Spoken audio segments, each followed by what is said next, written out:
Good afternoon, everyone. It's my distinct pleasure to welcome all of you back to MIT Sloan for Alumni Weekend. We're thrilled to have all of you here.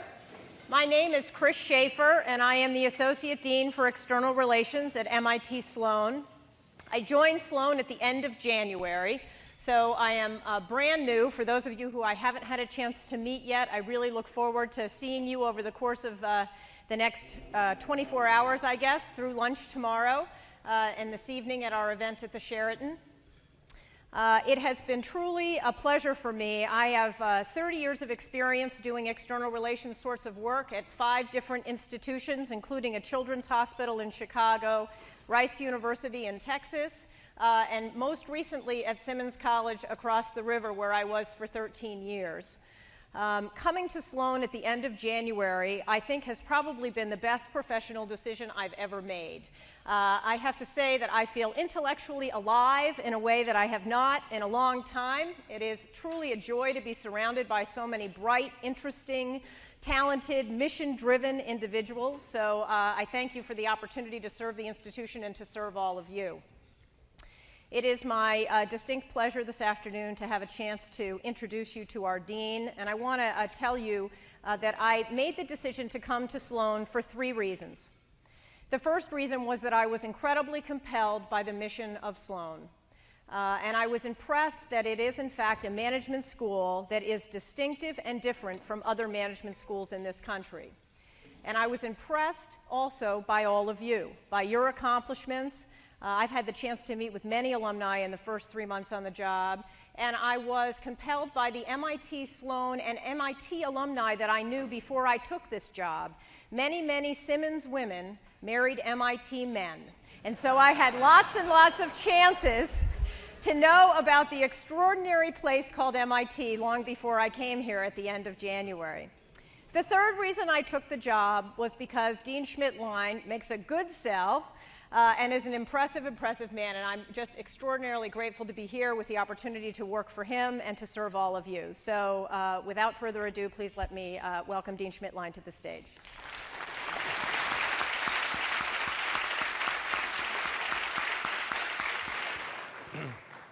Thank you. Thank you, Chris. Really, just in 4 months, Chris has done so much to energize our external relations, our alumni communities. Chris, thank you. We were extremely fortunate to be in the right place at the right time, to attract someone who had been doing this activity for actually 3 decades and doing it at the university level, and to get her to come at a little school of management, yes, that's mission-driven, and to take us very aggressively to the next level is hugely important for us. Welcome, everybody. It's great to see you. Thanks for coming back. This has been an amazing few days. For those of you who have been here for a few days, you've gotten a chance to see this community come together in ways that it never has before. We have set a record in alumni participation in this Alumni Weekend. We had a great dedication of the new Porter Center for Management Education, Building E62. Can I see a show of hands? How many people were there at the dedication? Excellent. That is great. We have had great weather. I'm told it's going to continue through today, maybe not tomorrow. We'll see. It is traditional for the dean to say a few words about the state of the school. The last couple times that I've gathered for this lunch, we've done a bit of a PowerPoint presentation. You know, PowerPoint's great, and it's good for you to know facts and figures. But we thought that it would be perhaps a nice change to have a few remarks from me about the state of the school, and then take advantage of an extraordinary opportunity for a fireside chat with one of our most thoughtful, most accomplished alumni. And in just a few minutes, we're going to turn to that fireside chat. No fire here. I don't think fires are allowed in this building, so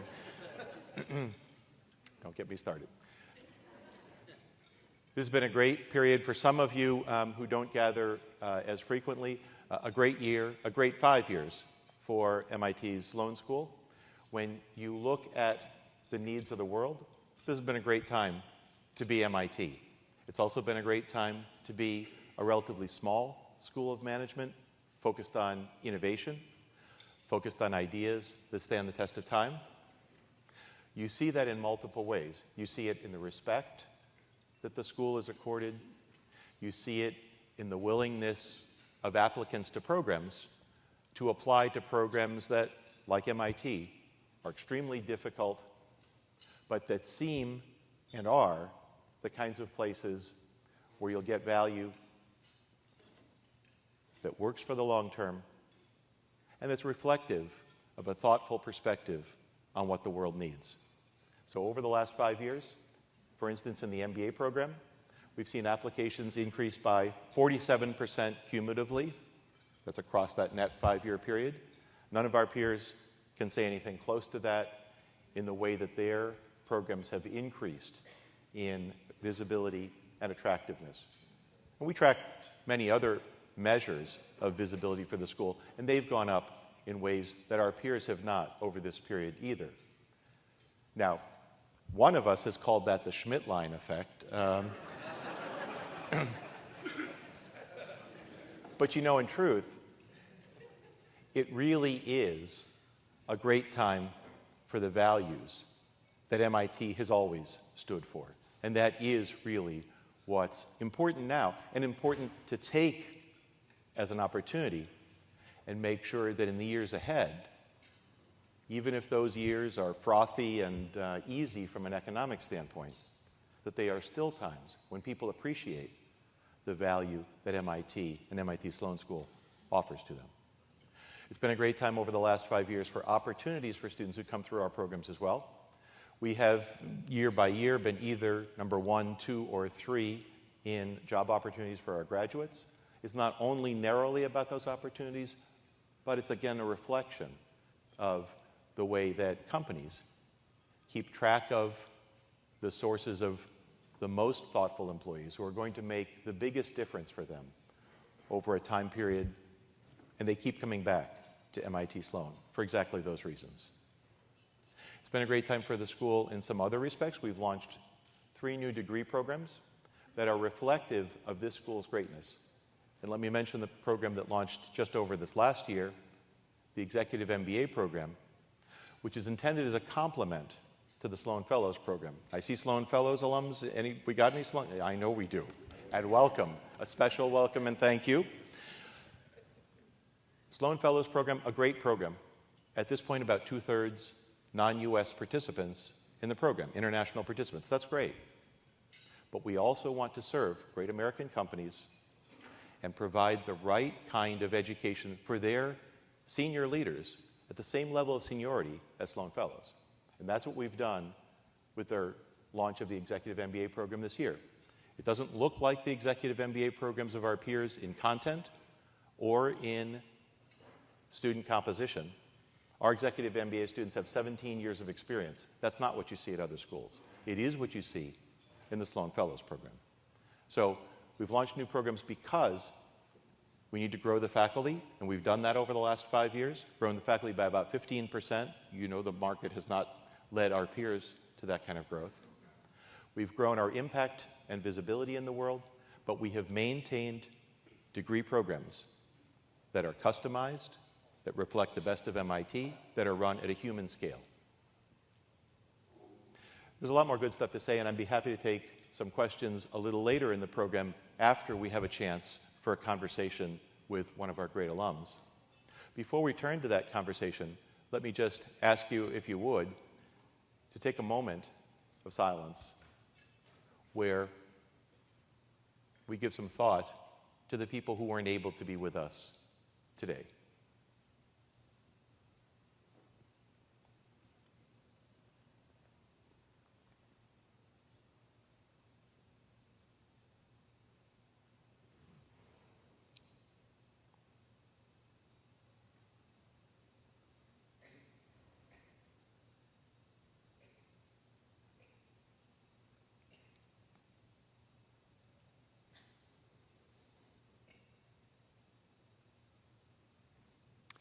This is a great community.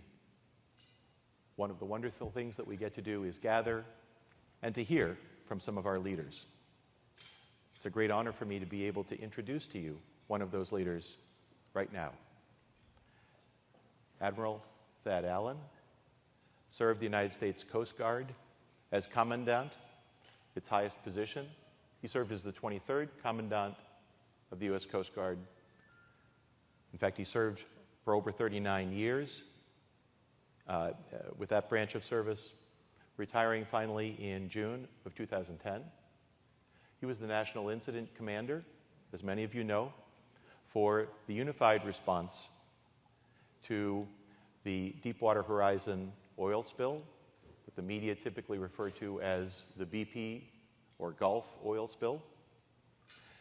Admiral Allen was responsible for coordinating, well, first, for both stopping the oil flow and for beginning the cleanup activities, coordinating federal government response, state and local organizations, government and non-government response, and the response of BP.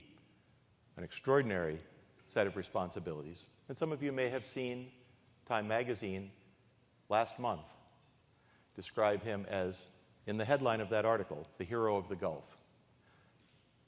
His career is really not done justice by that single, even if it's a signature, responsibility and impact.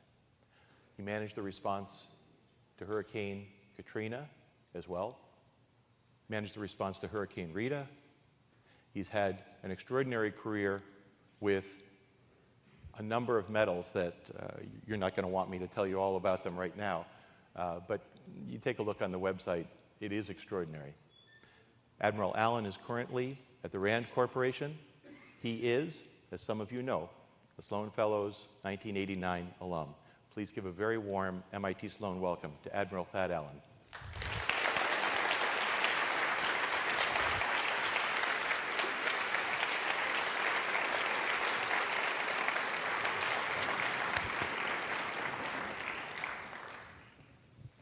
Sound check? Okay. Are All we set, on? yes. We're on. Excellent. So we're going to have a little fun and a little thoughtful conversation. I think a great way to start, if you would, give us a bit of a sense, personal, professional, of the challenges from the Gulf experience. Well, it's kind of hard to quantify, and I get asked a lot of questions to compare the hurricane and the oil spill, and frankly, they're not comparable. The hurricane was a natural disaster, and I've told many people the response to the oil spill was more like Apollo 13 than a natural disaster. There was no human access to the well site. Everything we knew about what happened down there, we knew through remotely operated vehicles or remote sensing. Everything had to be brought back to a command center in Houston. Everything was coordinated there, almost like it was a space mission. We were operating under federal jurisdiction, which completely irritated the local political leaders. And there was a continuous urge to take independent political action to appear to have the government be responsive in an area where they did not own the means of production to stop the well. So the management of the political sensibilities of the folks who were running the country and trying to conduct the operation in accordance with the existing doctrine created a number of challenges that I had not encountered before, at least in my career. Required a tremendous amount of horizontal coordination, not only within the federal government, but within the private sector and the non-governmental organizations that were trying to help down there as well. So it was very, very complicated, but very challenging. And in the end, capping the well was one of the most rewarding things I've ever been involved in. Yeah. What surprised you as you went through that experience? Were there any surprises? Oh, I think there were several. I think the first one was what I would call the political nullification of the response doctrine. Let me explain. You might want to take a minute. Well, it's a Senge mental model. Oh, Peter's here. He was here yesterday. After the Exxon Valdez, we passed legislation in this country that allowed for us to designate what was called a responsible party that had not only the legal responsibility but the fiduciary responsibility to fund the cleanup costs. That meant that BP had to be involved in the operation. There were a lot of folks in the country, not only the citizens at large, but our political leaders, that felt it was inappropriate for the entity that had caused the event to be involved anyway, consequentially, in the solution. The fact of the matter was they owned the means of production, and there was no way we were going to solve this without them. trying to work that problem when we had political leaders basically vilifying them in public made it very difficult to create what we had to do all the way along, and that was unity of effort. That surprised me. Yeah. Are there things that you feel you learned about leadership in that? What elements of leadership do you feel you were leaning on the most in that kind of setting? Well, in this particular response, I think the interface between subject matter experts and career officials in government and the political establishment trying to get through these problems was very, very challenging. The President had Secretary Chu, Stephen Chu, the Energy Secretary, create a science team. And these are folks that are, physicists and folks from the U.S. Geological Survey and the Sandia Labs and so forth, went down to Houston. And that was a means of establishing the relevancy of the federal government and conducting some kind of a technical oversight over the proposals that BP was making. One of the challenges I had was trying to accommodate the input of the technical opinions of the science team with these battle-hardened field engineers from BP. Were trying to cap the well and then accommodate all the equities that we needed to have on the United States to make sure that it was clear that we were conducting adequate oversight over BP. And I will state that I am not an oil field engineer, and I did not stay at Holiday Inn Express last night either. And it required some rapid learning. Yeah. These are organizations that you had to navigate that had different priorities probably, but maybe also different cultures.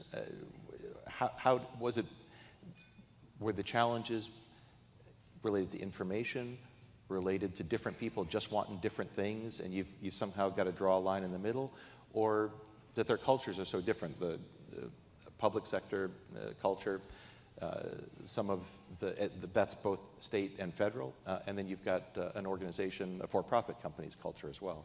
Yeah, I would say the answer is E, all of the above. Yeah. And it's very, very complicated. First of all, we were dealing with 5 states, 5 Republican governors in advance of midterm elections with the Democratic administration that had a lot of concerns that went well beyond the oil spill politically. So what were the challenges in that? We had different topographies, ecosystems and environments were impacted differently. The marshes of Louisiana were impacted much differently than the white beaches of Pensacola.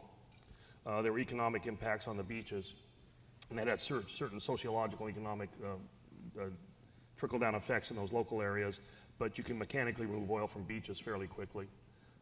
Oil in marshes is persistent, very difficult to recover. In some cases, you can only do so much with technology, and you have to allow it to biodegrade naturally and let Mother Nature finish the case. The whole notion of how clean is clean, depending on where it was at, the local form of government, the local stakeholders, this includes the fishing industry, the people that operate resorts, restaurant owners. I had never in my life got involved in a controversy like seafood safety testing, which involved both NOAA and FDA at the same time we were trying to do a response. So the number of stakeholders was enormous, and the reach back on some of these potential claims for economic impact stretched to restaurants in New York City. Yeah. It was pretty broad. Do you want to touch on the role of the media in this too, and the ways that, if you felt that helpful, unhelpful, fair, or unfair? Actually, I would classify the media as part of a much larger, I guess I would call it a sociological ecosystem. And if I could, I think it's really important because it's been brought up on several of the presentations that have been made in some of the discussions that are going on. We live in a world right now where we will never have another major event that won't involve public participation.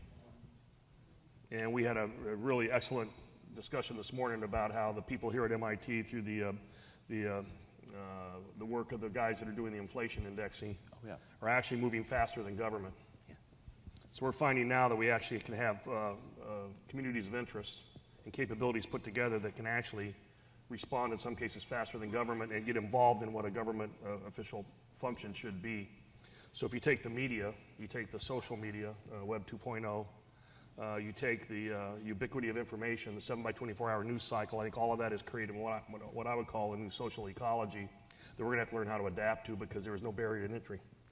Yeah. And in the case of the work that's being done here on the inflation index, that's something that's very, very valuable. But in the case of an oil spill the tsunami in Japan, the earthquake in Haiti, communities of interest will rise up, organize themselves, and if you're not prepared to deal with them, you're going to have dysfunctionality in the response, but more importantly, you're going to impact the credibility of the response. That all plays ultimately in because they all cue the media. And there's a 7 by 24-hour news cycle. And the really interesting thing about news channels is that they're on for 24 hours, regardless of the source of news. Yeah. I was on Reliable Sources. It's a Sunday show with Howard Kurtz, who used to be the media critic for the Washington Post. Yeah. And we're having a discussion about this. And I said, yeah, it's very interesting now because if there's no news, what you have is reporters interviewing reporters to fill the content up, or reporters interviewing this new breed of character on television called commentators. And I was asked to be one by a network that I will not name, and I declined. So there's always somebody out there opining, whether it's on the media or in the social media, on blogs, or even in crowdsourcing now, that become consequential, that have no barrier to entry, and you have to learn how to deal with that. And I think that's one of the fundamental changes we're going to have to make, not only in crisis response, but how we run organizations day to day. For those who have been involved in the discussion on the inflation index, the Bureau of Labor Statistics must be beside themselves right now that somebody's out there kind of challenging the speed of their product coming to market and providing that information to the public. And I think it's something we're going to deal with in all facets of our service delivery model. Can I just mention, for those who might not be familiar, professors here, Roberto Rigobon and Alberto Cavallo, have developed a real-time inflation index using unique access to hordes of pricing information that has gotten a great deal of visibility. The New York Times listed it among its 50 great ideas for this past year. That visibility, it's part of what you're referring to, has driven an amazing amount of attention to those professors and to this index, which is now available online, that the faculty didn't really appreciate and didn't anticipate. And so they were feeling in real time what their thoughts were about people using this index as a basis for trading, using the index as a basis for new financial instruments. They were doing a research project. They felt providing something of real value, and they are providing something of real value, but it is very quickly acquiring a life of its own in the media. They're supplanting government structures. Yeah. It may be in a good way, though, right? We're not necessarily saying it's a... Yeah. No, I think the bottom line is don't make anybody from Argentina or Venezuela mad at you. Indeed. One of the things we had to do was make information more transparent, because if you don't do that, somebody else will do it. So we actually created a website, and we put all of the geographic overlays on it so the public would have access to it. Yeah. And these were the spill projections, where the oil was on the beaches, where we had skimming and booming equipment. And there's still a skeleton of that on the web. It's geoplatform.gov. And we took a NOAA application. We're basically feeding that real time, and I actually use it to brief the president and the vice president. We would call it a common operating picture in military terms, but you're kind of giving away the current status on everything that's going on real time. If you don't do that, somebody's going to do it for you. Yeah, yeah. If you're willing, can you talk a little bit about the different levels of government? I don't mean Republican, Democrat now, but just the different perspectives that different levels of government bring to challenges like this, or different parts of the government. So you've got local government, you've got federal. They don't see it in the same, or maybe they do see it in the same way. They see a challenge like this in the same ways. Well, they see it from where they sit. And Tip O'Neill was right partially. All the oil spills are local. Yeah. And each one of the 5 states has a different version of what I would call home rule. Yeah. So if you're dealing with a local mayor in any 5 of those states, it could be somebody entirely different in terms of their political stature, or where they sit in the organizational structure, and then what their vested interests are. In the state of Louisiana, they have a very strong home rule system with parish presidents. The federal model is that you deal with states, and the states represent their states. That's much harder to carry out because of the political structure in Louisiana than it is other places.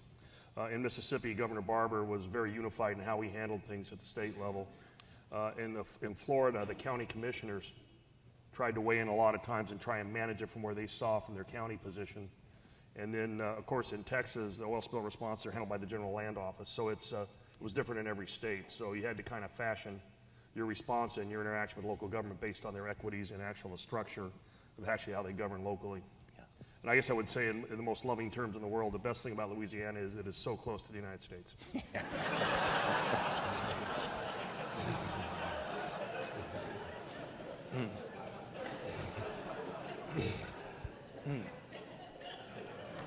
Don't write in. I've said it before in public forums. It's Good. okay. Yeah. We love them to death. Can you talk a little bit about BP? One avenue into your thoughts might be if you think the media reporting, we were talking about media, was fair or unfair in some respects. How you would characterize, if you would in some ways, their engagement and their response?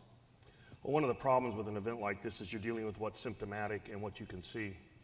We're not going to know for a very long time some of the very significant details about what happened in terms of the engineering, the well control, and so forth. Some of that is coming out right now.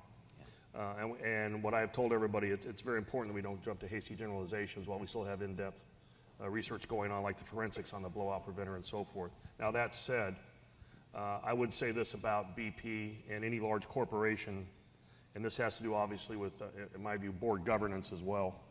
I don't think, and I think they would say this too, they weren't prepared to have their senior leaders at the board and the chairman level exposed to the type of scrutiny that they came under, and then reap the very frank feedback they got from speaking off the cuff and sometimes very emotional and correctly in some cases, and how that was received. Frankly, you know, Tony Hayward's statement about wanting his life back was absolutely true. I mean, there were 47,000 people down there that wanted their lives back. But when you're a leader in that type of situation, there's some leadership models that talk about you can't go to an emotional basement when these things are happening, because if you do, you take everybody with you. And the job of a leader is to take everybody out of the emotional basement. So while you're handling these problems, pretty much you need to remain above that and understand the leadership position you're in. And I don't think anything he said was wrong. It was just not the right time or the location to have that type of statement made. And I think, in general, that took everybody aback and surprised them. And I've had many conversations with the senior leaders of BP.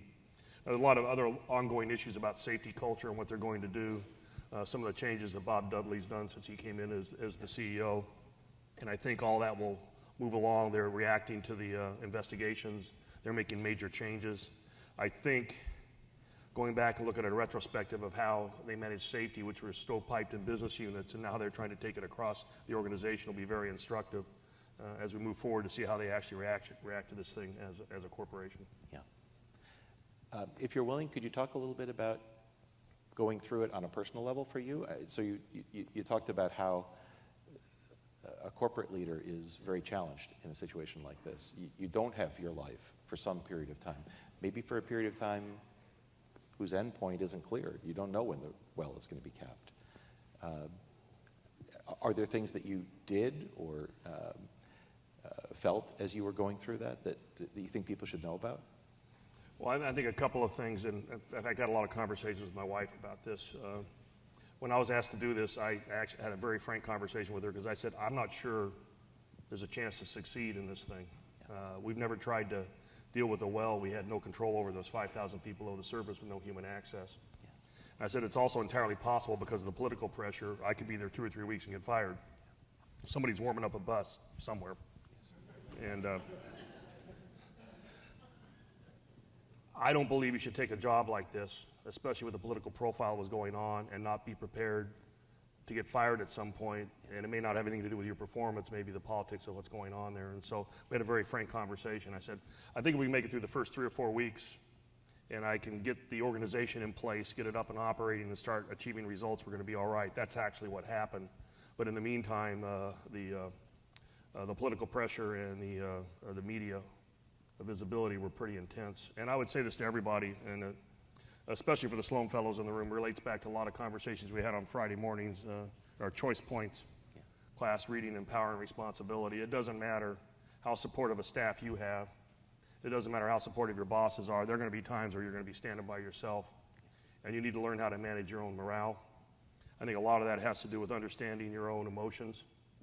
And this notion of emotional intelligence, I think, is pretty pervasive when you get to that level, because you have to show compassion and empathy for people who are completely distraught over these things and don't trust government or completely frustrated. But you can't get so caught up in societal grieving.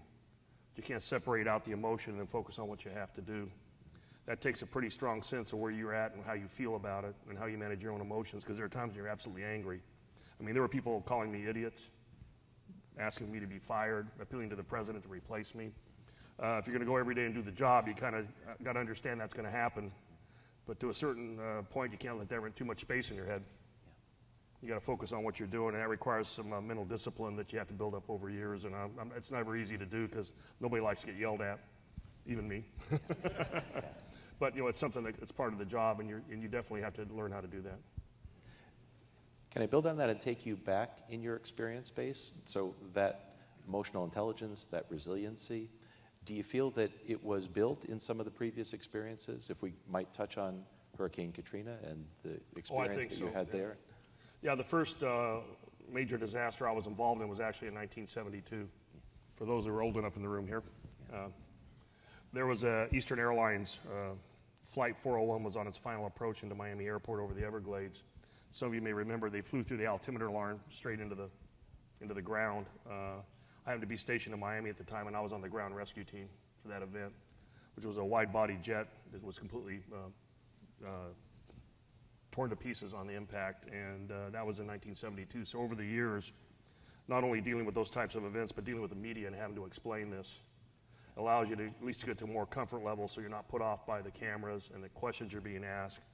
And as long as you're comfortable with the subject matter expertise that you bring to it and you have got the experience, the rest of it's kind of adjusting to the media, the earpiece, looking at a camera when there's no face, trying to figure out how you do all of that stuff. But over the years, I think it's additive. Nobody is good at this when they start. You only get good at things by doing them and being allowed the opportunity to make mistakes and learn from that. And heaven knows I made mine moving forward. But Katrina helped in the oil spill.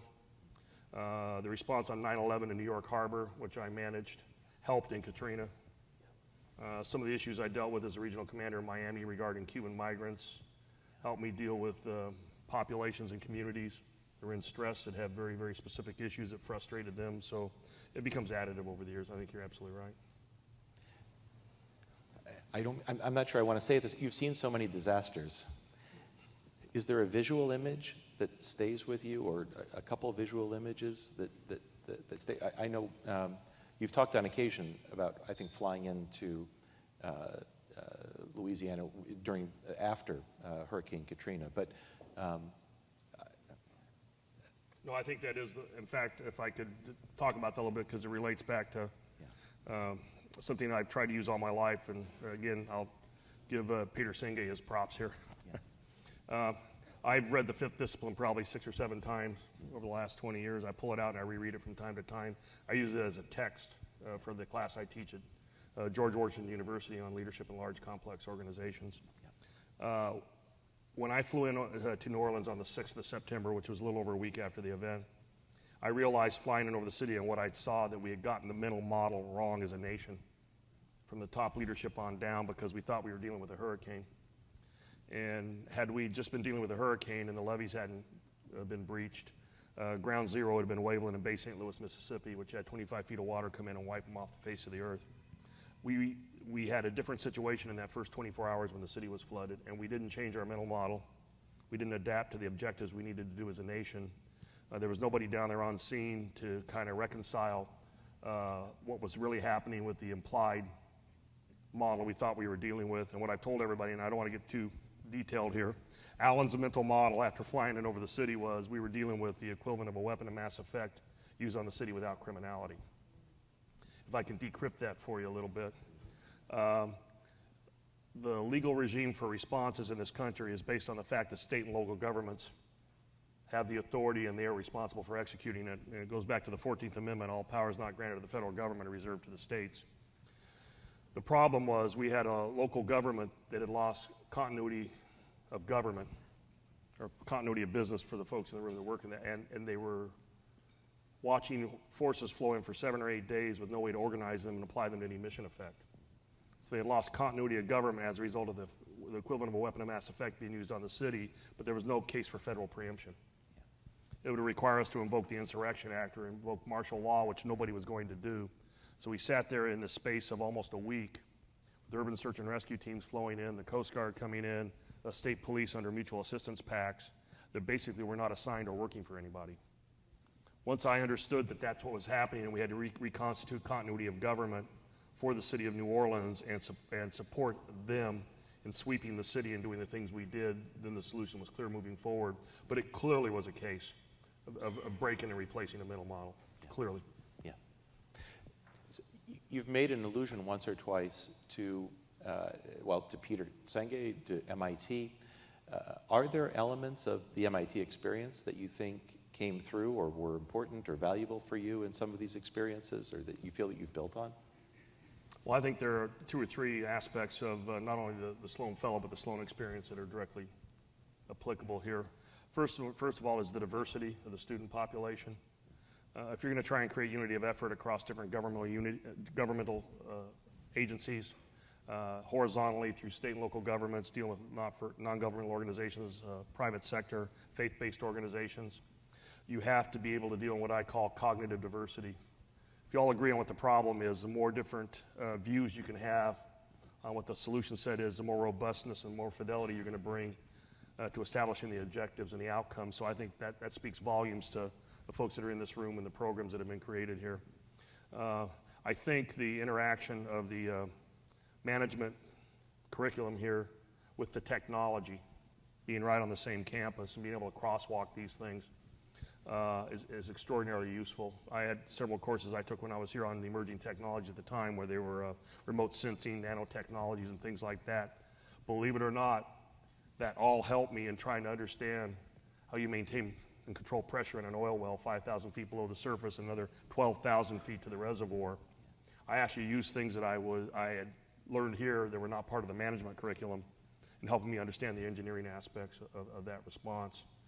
And finally, I think the discussions on ethics and management and stuff embodied in courses like Choice Point, I think help you work through some of these dilemmas ahead of time so you have what I would call a critical framework to be able to make tough decisions in a very short time. Because what happens is everything gets compressed and you have to make decisions under conditions of uncertainty with incomplete information. And sometimes you have to go with your intuition. And the more you practice thinking about problems and absorbing information quickly, I think the better solution you're going to come up with. Admiral, you mentioned the Choice Points course, and I want to just acknowledge briefly that as Dean Emeritus, Abe Siegel passed away during the last year, and many of you who've gathered here knew Abe. It was Abe's course, Abe's experience that you were thinking of. You spoke thoughtfully and with wonderful emotion at Abe's memorial service, and we're all grateful for your coming and doing that. But I understand the way that you've taken some of the concepts and put them to real, made them real for you. Yeah, I would say maybe the final part of that would be the cohort group that you come through with and you remain friends with for life. My classmate Dan Hesse sitting right here. Yes. Does those great Sprint commercials. I'm throwing at you, Dan. But I call these folks from time to time when I have a problem. I seek their counsel. I seek their guidance and their mentoring. Those are the kind of networks you can put around yourself when you're having one of these very difficult times and you're having to deal with these really emotional situations. Yeah. Sometimes what helps is what I call peerage. And sometimes just a phone call or a conversation, a quick note or a quick email is all you need when you come back to the room that night to get a night's sleep and kind of attack the problem the next day. So you should never underestimate the value of the people that are sitting next to you in this room here. That's great. And probably a great segue to invite folks who are here who would have a question for the Admiral. I think we have some microphones. I know that we do. I see people standing with them. If you would, raise your hand and let us know that you'd like to ask a question or make a comment. Folks will bring you the microphone, and if you wouldn't mind standing so people can see you, and of course tell us who you are and Sure. what connection to MIT. Tim Havel, Sloan Fellow, class of 07. Actually, 06 was my cohort class because I was flex. My question for the Admiral is, I'm interested in the process by which the decision was made to use dispersants in large quantities. And if, in your opinion, that was the right thing to do now that more data has come in. Sure. Yeah, the question was, what were the decisions surrounding the use of dispersants? As you know, that became quite controversial during the spill. In fact, I spent a lot of time talking with Lisa Jackson, who was the administrator of the EPA. We spent a lot of time briefing members of Congress who were concerned about it. To adequately have a discussion about dispersants, and I don't want to get too much detail here, you have to go back to the Exxon Valdez. In the first 72 hours following the Exxon Valdez spill, we were trying to figure out whether or not dispersants would be effective. We're also looking at what they call in situ burning, actually lighting the oil on fire. There were no set protocols in place to come to that decision quickly. So when the Oil Pollution Act of 1990 was passed in the wake of the Exxon Valdez, it allowed for pre-approval for use of dispersants and in situ burning if certain conditions were met and the chemicals have been tested and were on a national schedule. So what is not well known to the American public, and I think maybe a difficult time even explaining to the Hill who passed the legislation, the use of dispersants early on in the response were consistent with law, regulation, and testing that had already been conducted on Corexit, which was the dispersant that was being used. Two things fundamentally changed the context for the use of dispersants. The first one was, as the spill became larger and, as I said, omnidirectional and indeterminate, we had an unending supply of oil at that point, which was demanding almost an unending supply of dispersants that had never been used in that quantity before. And we had never faced that situation, despite what the law and the regulations said. The second one was the oil companies had come to the conclusion if we were going to use dispersants, we could most effectively use them by putting a nozzle right down on the well itself and use the energy of the oil rising through the water column to mix with the dispersants. And basically, dispersants don't make the oil go away. They break it down into very small particles that accelerate the biodegradation of the oil. And a decision to use dispersants is a decision to accept the fate of the oil in the water column rather than have to accept the fate of the oil on marshes or on beaches. That's the trade-off. And it's really a devil's dilemma, as you might imagine. In about the third week of May, we decided that whether or not it was right to use them, and there wasn't any ban on using them, the general apprehension of the public, members of Congress, and everything else, that we needed to figure out something to do. But also we were concerned about volatile organic compounds that were coming off the oil as it rose to the surface that were creating a public health hazard for the people who are trying to drill the relief wells.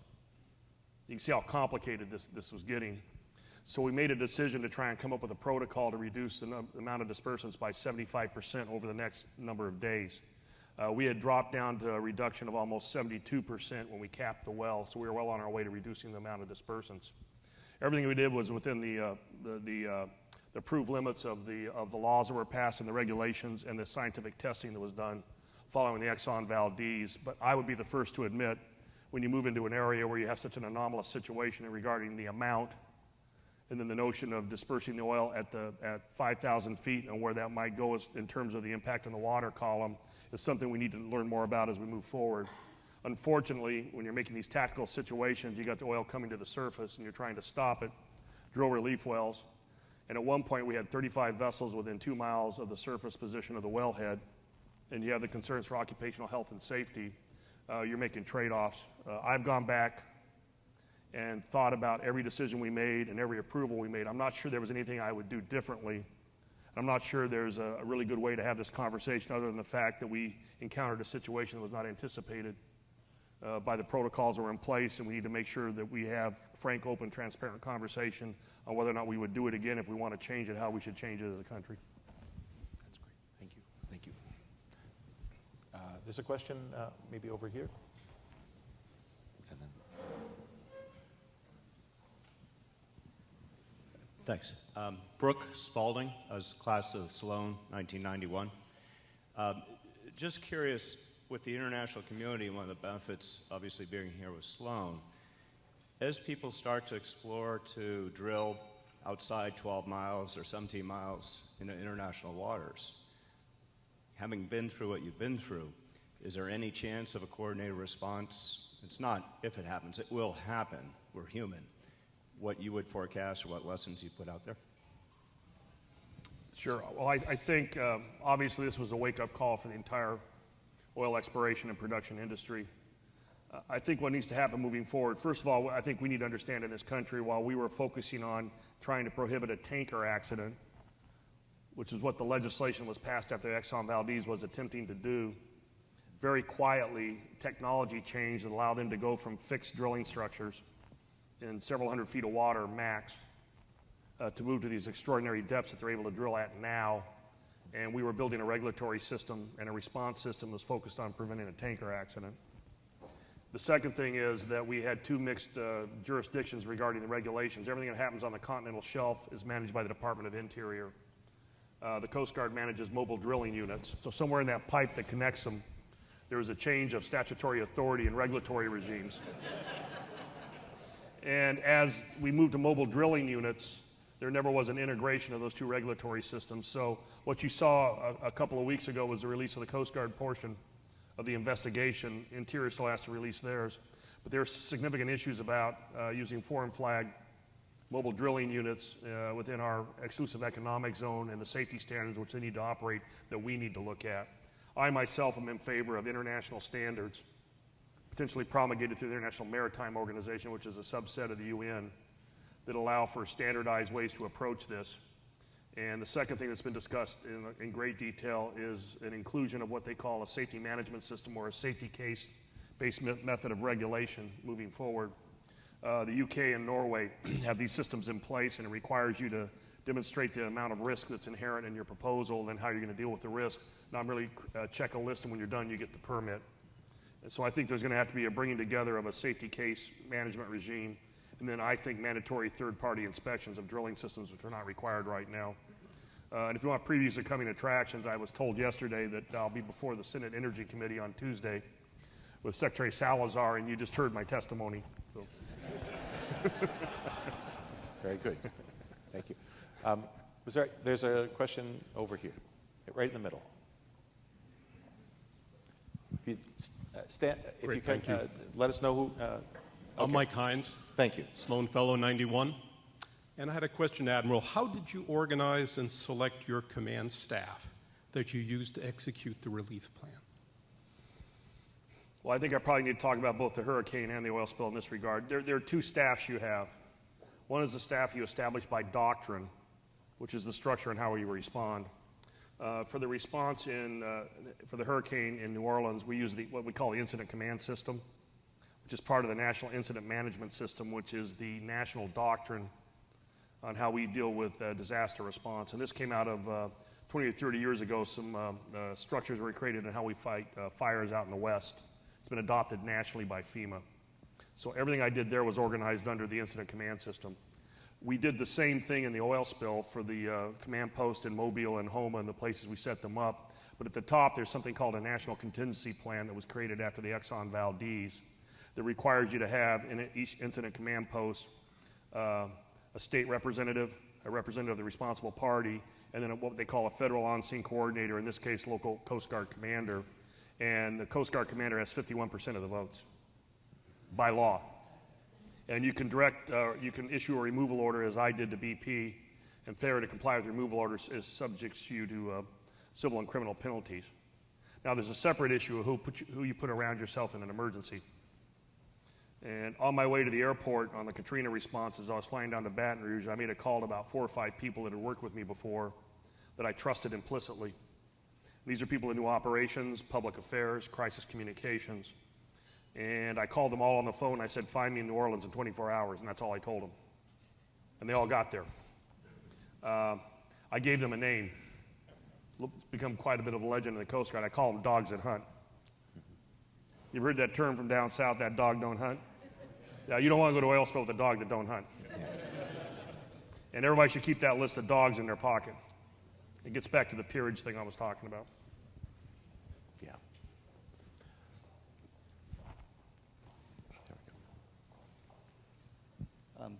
My name is Joe Manter, Management of Technology, 1987, and I'm an engineering director for an aerospace firm today, and we've discussed this among the engineers many times. It's a thrill to be able to ask you this question.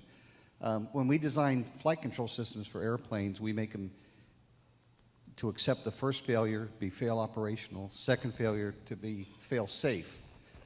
And we could not figure out why the undersea valve was not designed that same way. Can you speak to that, please? I can.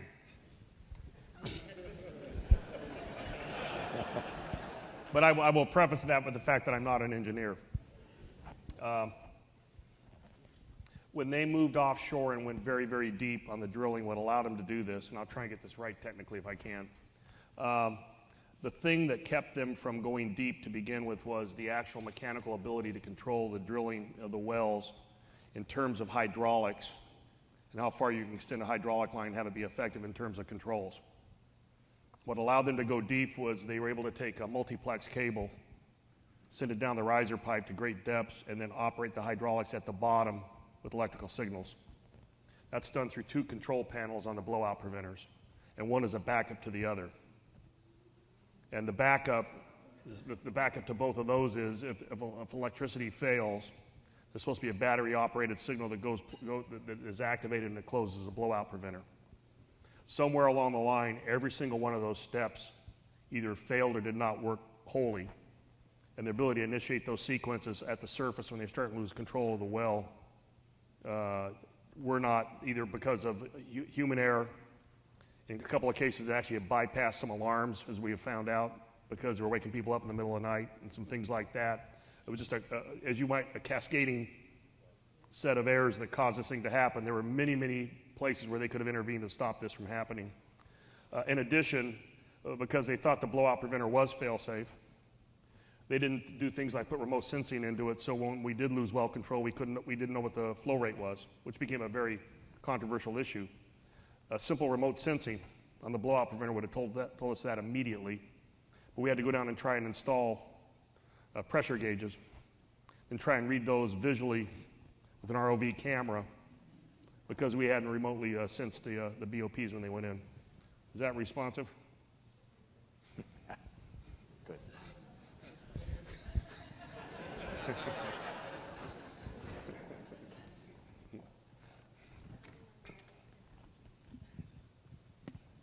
Hi, Admiral. Hi. This is Kathy Kang. She's a retired Coast Guard officer. Could you tell us about one of the times that you decided to lose the battle to win the war, in particular the sandbar that the local politicians wanted you to build? Oh.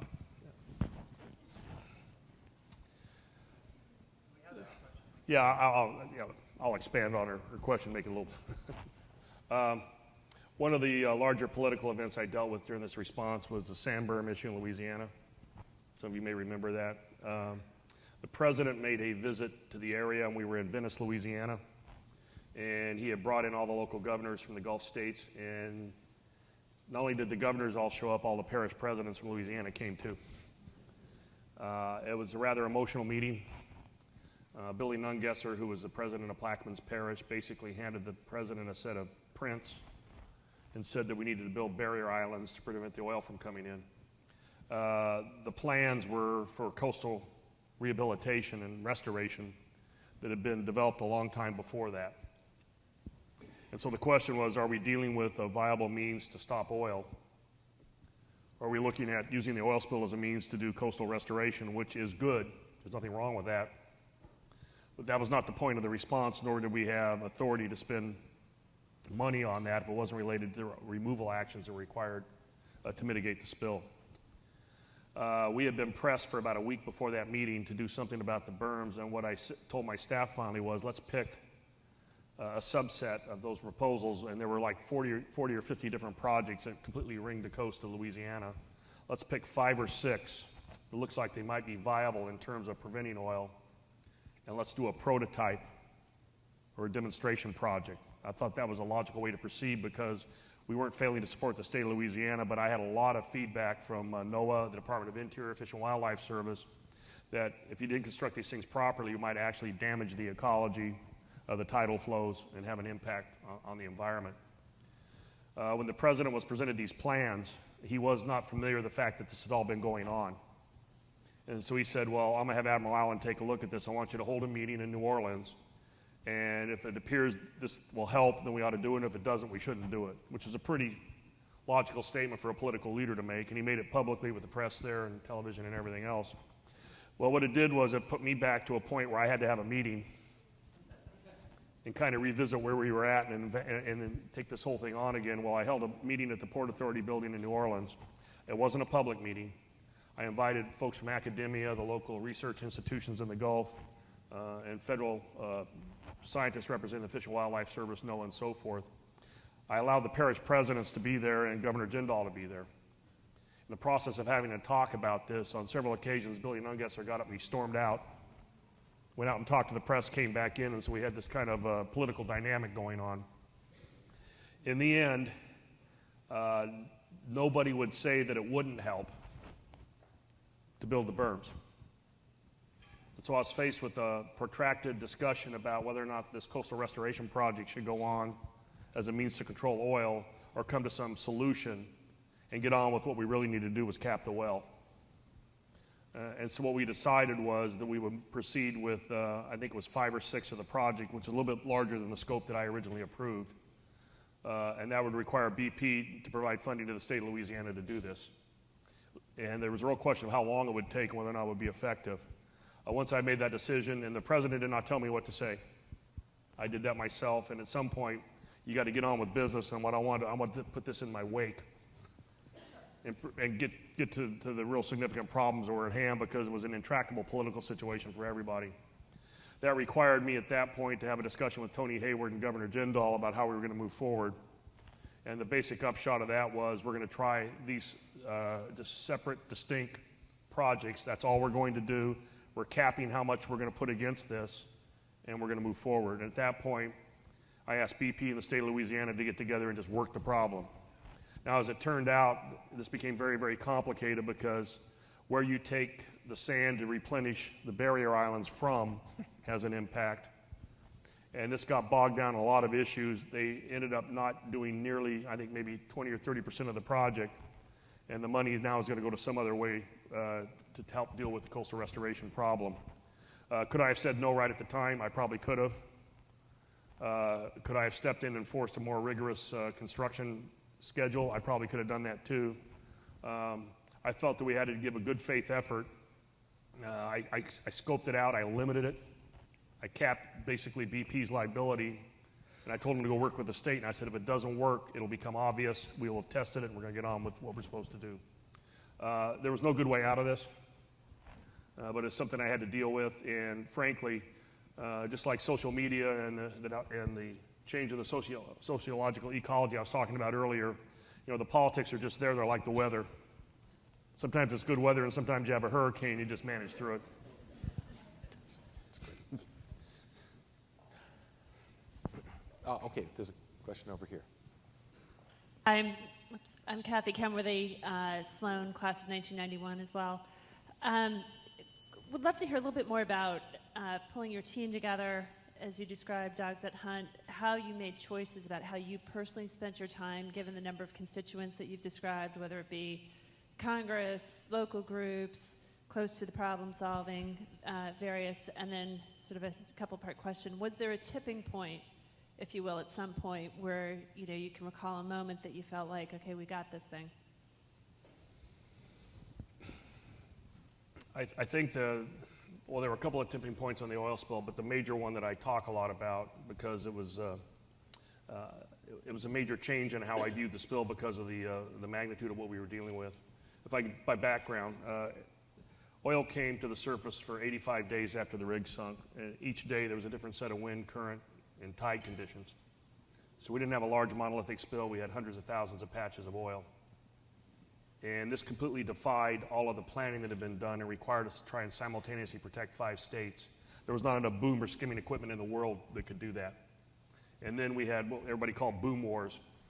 A measure of how much we were supporting each state was based on that linear boom that they had in their state, and the governors made no bones about expressing their disappointment when they thought somebody else was getting more than they were. So trying to manage all of this, if you will. In the middle of June, I went down to Pensacola with the president. And on the way back on Air Force One, he was talking with his staff. I was up front in the airplane, and they have a conference room up there. And I was thinking about how to rescope this response, because the oil was so disaggregated, it was so widespread. And somebody bumped into me. I looked up, and it was the president. So I said, here comes a counseling session. So we sat down and we had a talk, and he basically looked at me and he said, do you have enough resources? And I said, Mr. President, I don't think it's a matter of resources, because between BP and the United States government, there's enough money. I've got supply chain problems with boom and skimming equipment because our requirements dwarfed whatever was in the response plans. I'm going to work through that, but that's nothing that we can change on the airplane here today. And he said, well, what do you need? And I was thinking back to what worked in the Haitian response, if I could jump back there for a minute. What allowed us to really ramp up the Haitian response was our ability to take control of the Haitian airspace and control the landing slots in the only airport in Port-au-Prince. And in doing that, we were able to gain economies on what we were doing. And I turned to the president and I said, I need to take control of the airspace in the Gulf. I think I need to do it tomorrow. He said, why? And I said, because we've had 8 near-midair collisions since this thing started with the helicopters and all the aircraft that are flying out there, whether it's dispersants, spotter planes for skimming and in situ burning, logistics aircraft flying to the oil rigs, press, Coast Guard, you name it. Just a lot of traffic out there, and it was not safe. But the real problem was we had brought all these vessels of opportunity on board. BP was trying to mitigate the economic impact of the shrimping community, but there was a problem with that. And I equated to the folks that showed up at Concord right down the road here before the revolution. They showed up with passion, resources, and commitment, but some of them had a knife and some of them had a musket. And we had to form them up, teach them how to march and beat the British. Well, I was looking at thousands and thousands of vessels that didn't have the same communication suite or the same capabilities. And what I needed to do was have a central surveillance and reconnaissance system that came back to one place so I could task them more efficiently. And we already had people out there that were doing that. We had NOAA that was flying. We had NASA that was flying. But I went to the Chief of Staff of the Air Force, Nordy Schwartz, and I went to Mike Mullen. I went to Sandy Winnefeld, the head of the U.S. Northern Command. I said, I would like the Air Force to take control of the airspace, coordinate all the surveillance, bring it back to one location, and allow us to get it scale up and put a common operating picture over the top of this. Allows me more to effectively employ the vessels of opportunity and then also increase the safety of the airspace. He went back that night, and that's when he gave the address from the Oval Office. And the next morning, I gave that order, and that was a step change in how we were approaching the whole thing and how we were employing our forces. But I would tell you this, he leaned over. You're talking about a tipping point. He leans over at the end, and he goes, okay, Thad, but let me tell you this, there are no do-overs. I said, I got that, Mr. President. Maybe we have time for one more question. And there's one person, I think there's one person with a microphone. Okay. Whoever you, there it is. Lawrence Poster, class of 71, Sloan. What can you say now about the long-term harm that was done to the Gulf? And say compared to after the Valdez, was the magnitude of harm done there greater, even though the oil quantity was less? Yeah, what the long-term harm to the Gulf is. I'm not trying to be glib, but let me start off with this statement. If anybody tells you they know to a virtual certainty what happened to the oil, they prove they don't know. Okay? We have never experienced a discharge of oil on this level in that particular environment, and we lacked a lot of baseline data that would characterize the attributes of the Gulf at different depths that would allow us to go back and then take background samples on hydrocarbons and compare it. Because we have about 11 million gallons of oil that leaks naturally in the Gulf every year from natural seepage. That's number one. Number two, the type of oil that was involved in this spill was much lighter and sweeter, those are terms they use in the industry, than the oil in Valdez. The temperature of the water and the presence of bacteria was much different. I don't think we really understand the ecological ability of our Earth to metabolize this oil as well as we should. I think we shouldn't accept any single solution. I think we ought to get as much science involved in this now that this has happened as we can. As I've said many, many times, we'll be adding a crime to a crime, not to learn as much as we can from this about what the fate of oil is in the water column, especially deep, now that we use dispersants at the site of the spill itself. So one of my last acts in October before I was relieved as a National Incident Commander was to create a testing protocol that would not only take all the federal assets that were out there and the assets that BP was paying for, but try and incorporate all of the maritime study and institutes that were associated with the schools around the Gulf and all the states and bring them into a massive way to bring that data together and characterize the Gulf and then bring the data together on hydrocarbon testing, the impact on seafood, further testing on the fate of dispersants in the water column and so forth. I don't think we know. I think we need to keep learning, and to the extent that that informs any future regulatory changes or how we need to change oil spill doctrine, we ought to do it. I'm not upset at all when somebody comes in and says, you don't know what happened with the oil, or we think this happened, or dispersants are an issue. This was a large enough event, and there's a large enough call to action. What we ought not to do is try and simplify this thing and say, this is the one reason it happened. We ought to look at as many different versions of what might have happened to this oil and bring everybody under the tent and learn as much as we can moving forward.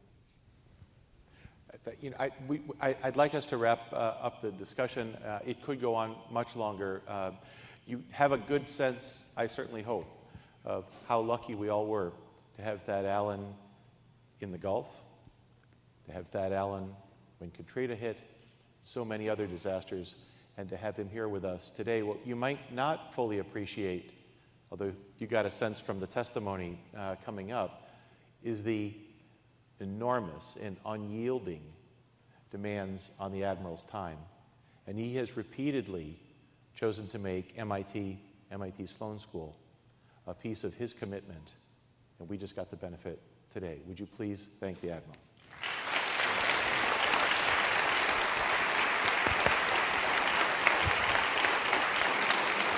Over.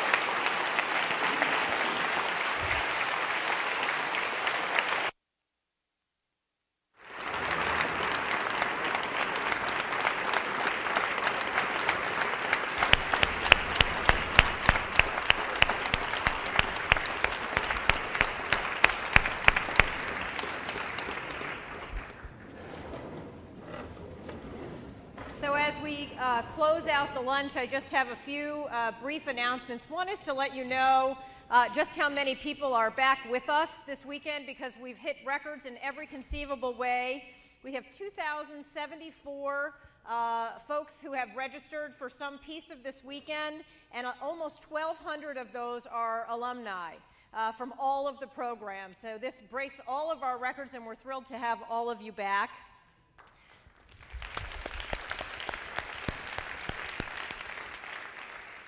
I also wouldn't be doing my job if I didn't leave you with a bit of a call to action. So I'd like to ask each of you to think about how you're currently involved with MIT Sloan and the ways that you might like to see yourself involved. We're always looking for active volunteers in a variety of different ways. We're always looking for gifts for the annual fund and gifts for capital projects. We're always looking to hear your wisdom. I'm very interested, as someone who's new, to learn from each of you what you think we're doing well and what you think we could be doing better. So you certainly can seek me out over the next 24 hours or email me anytime you would like. I'm very interested to know what you think. This afternoon we have a whole series of programs being offered during what has been categorized as flex time. So if you head back to E62 in the Porter Center, there's a whole list of activities happening, and then dinner this evening at the Sheraton, and we look forward to welcoming you there. So please enjoy the rest of the day. Again, thank you to the Admiral for joining us for lunch, and thank you all for making the effort to come back here. Take good care. Thank you.